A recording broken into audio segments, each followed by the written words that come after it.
super dostal do pozície mountu a drží vás za tričko alebo vás škrtí. To je to isté. Je to veľmi nepríjemná situácia. Teraz sa naučíme, ako zablokovať ruku, nohu, aby sme toho človeka vedeli prehodiť. Jedna ruka pôjde na zápestie, všimnite si bez palca, druhá ruka pôjde na vonkajšiu stranu ruky, ako pohár vody z linky, keď chcem chytiť pohár vody, chytím, napijem sa. Vonkajšia strana ruky, poriadne zmáčknem mu tú ruku, lakte sú spolu pri sebe.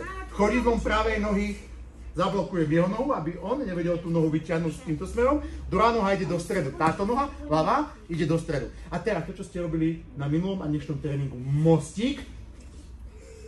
Prehľad na bok a ľavou nohou sa odrazím tak, aby som skončil medzi superovými nohami. A to je všetko. Dobre? Takže ešte raz. Sme v tejto pozícii.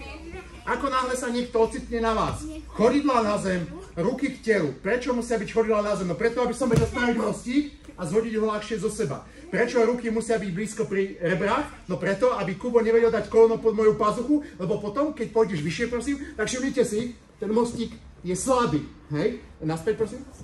Teraz, keď spravím ten mostík, vidíte, čo sa stalo? Vidíte ten rozdiel? Preto vždy lakte blízko pri tele.